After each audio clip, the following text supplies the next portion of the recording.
ಬೆಳಗಾವಿ ತಾಲೂಕಿನ ಸಾವಗಾಂವ್ ಮತ್ತು ಬೆನಕನಹಳ್ಳಿಯ ಗ್ರಾಮಗಳ ಸರ್ಕಾರಿ ಗೋಮಾಳ ಜಮೀನುಗಳನ್ನು ಉಳಿಸಬೇಕೆಂದು ಸ್ಥಳೀಯ ರೈತರು ಹಾಗೂ ಮಾಜಿ ಗ್ರಾಮ ಪಂಚಾಯತ್ ಸದಸ್ಯರು ತಹಶೀಲ್ದಾರರಿಗೆ ಮನವಿ ಸಲ್ಲಿಸಿದ್ದಾರೆ. ಯಾವುದೇ ಹೊಸ ಯೋಜನೆ ಅಥವಾ ಕಸ ವಿಲೇವಾರಿ ಘಟಕಕ್ಕೆ ಜಾಗ ನೀಡಬಾರದು ಎಂದು ಗ್ರಾಮಸ್ಥರು ಒಗ್ಗಟ್ಟಿನಿಂದ ಆಗ್ರಹಿಸಿದ್ದಾರೆ. ಬೆಳಗಾವಿ ತಾಲೂಕಿನ ಸಾವಗಾಂವ್ ಗ್ರಾಮದ ವಿವಿಧ ಸರ್ವೆ ನಂಬರ್ಗಳಲ್ಲಿರುವ ಗೋಮಾಳ ಜಮೀನು ಹಾಗೂ ಬೆನಕನಹಳ್ಳಿಯ ಸರ್ವೆ ನಂಬರ್ 153ರಲ್ಲಿರುವ ಗೋಮಾಳ ಜಮೀನನ್ನು ಕೇವಲ ಸಾರ್ವಜನಿಕ ಉದ್ದೇಶಕ್ಕಾಗಿ ಮಾತ್ರ ಬಳಸಬೇಕು ಎಂದು ಗ್ರಾಮಸ್ಥರು ತಹಶೀಲ್ದಾರರಿಗೆ ಒತ್ತಾಯಿಸಿದ್ದಾರೆ.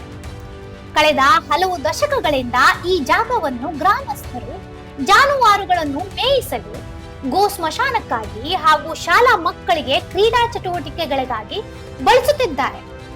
ಈ ಸರ್ಕಾರಿ ಜಮೀನನ್ನು ಯಾವುದೇ ಖಾಸಗಿ ಸಂಸ್ಥೆಗಳಿಗೆ ನೀಡಬಾರದು ಮತ್ತು ಜಮೀನಿನ ಮೂಲ ಸಾರ್ವಜನಿಕ ಬಳಕೆಯನ್ನು ಮುಂದುವರಿಸಬೇಕು ಎಂದು ಸಾವಗಾಂವ್ ಮತ್ತು ಬೆನಕನಹಳ್ಳಿ ಗ್ರಾಮಸ್ಥರು ಹಾಗೂ ಮಾಜಿ ಜನಪ್ರತಿನಿಧಿಗಳು ಆಗ್ರಹಿಸಿದ್ದಾರೆ. ಈ ಕುರಿತು ಮಾತನಾಡಿದ ಬೆನಕನಹಳ್ಳಿ ಗ್ರಾಮ ಪಂಚಾಯಿತಿಯ ಮಾಜಿ ಅಧ್ಯಕ್ಷರಾದ ಯಲ್ಲಪ್ಪ ಪಾಟೀಲ್ ಅವರು 2021ರಲ್ಲಿಯೇ ಗ್ರಾಮ ಸಭೆಯಲ್ಲಿ ಈ ಜಮೀನನ್ನು ಗೋಮಾಳಕ್ಕಾಗಿ ಮೀಸಲಿಡುವ ನಿರ್ಣಯ ಕೈಗೊಳ್ಳಲಾಗಿದೆ ಎಂದು ತಿಳಿಸಿದ್ರು. ರೈತರನ್ನು ವಿಶ್ವಾಸಕ್ಕೆ ತೆಗೆದುಕೊಳ್ಳದೆ ಸಿಟಿ 2 ಅಥವಾ ಯಾವುದೇ ಕಸೆ ವಿಲೇವಾರಿ ಯೋಜನೆಯನ್ನು ಜಾರಿಗೆ ತರಲು ಪ್ರಯತ್ನಿಸುವುದು ಖಂಡನೀಯ ಎಂದು ಅವರು ಹೇಳಿದ್ರು.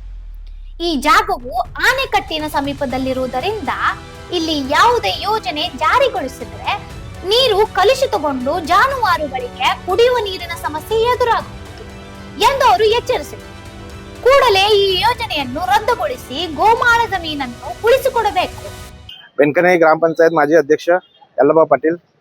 तर आज या ठिकाणी माननीय तहसीलदार साहेबांना निवेदन देण्यासाठी आपल्या सावगाव गावचे सर्व गावकरी, आजी माजी सदस्य आणि सर्व वडीलधारी मंडळी, शेतकरी बांधव या ठिकाणी उपस्थित आहेत. कारण की आपल्या गावच्या ज्या गायरान जमीन आहेत त्या जनावर चरवण्यासाठी राखीव सरकारने ठेवलेल्या होत्या, त्या आम्हाला गावाला विश्वासात न घेता सरकार त्या ठिकाणी कोणता तरी प्रोजेक्ट सिटी 2 अंतर्गत त्या ठिकाणी राबवण्याचा प्रयत्न चाललेला आहे. आणि जो सर्वे नंबर आहे 153, त्या सर्वे नंबरला आम्ही मागच्याच 2021ला आम्ही पंचायत मार्फत ग्रामसभेला ठराव घातलेला आहे. त्या ठिकाणी आमच्या गावामध्ये जास्तीत जास्त जनावर आहेत, प्रत्येक शेतकऱ्याची जनावर आहेत. ती दगावल्यानंतर अंत्यविधीसाठी जागा नाही आहे आणि त्या ठिकाणी ती जागा दफन करण्यासाठी, त्यांच्यावर अंत्यविधी करण्यासाठी आम्ही राखीव ठेवलेली आहे आणि त्या ठिकाणी ते काम होत आहे.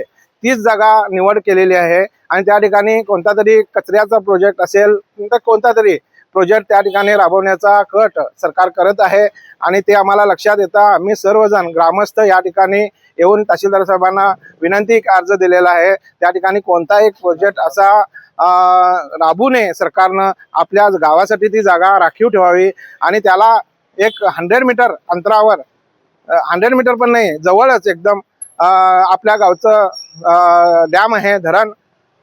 ते धरणाचं पाणी जे वेस्टेज आहे प्रोजेक्ट नंतर भविष्यामध्ये ते दूषित होण्याच्या मार्गावर होईल आणि त्या पाणी सर्व जनावरांसाठी उपयुक्त आहे आणि सर्व गावची जनावरं त्या ठिकाणी पाणी पितात.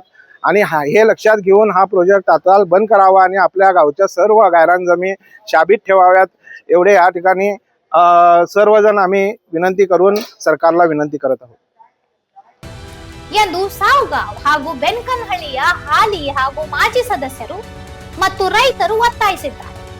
ಈ ಸಂದರ್ಭದಲ್ಲಿ ಕಲ್ಲಪ್ಪ ಪಾಟೀಲ್, ಮಾರುತಿ ಕಾಕತ್ಕರ್ ಸೇರಿದಂತೆ ಇನ್ನಿತರರು ಉಪಸ್ಥಿತರಿದ್ದರು. ಇನ್ನೂ ಅಪ್ಡೇಟ್ಗಳಿಗಾಗಿ ಫಾಲೋ ಮಾಡಿ ವಾಯ್ಸ್ ಆಫ್ ವೇಣುಗ್ರಾಮ್ಗೆ.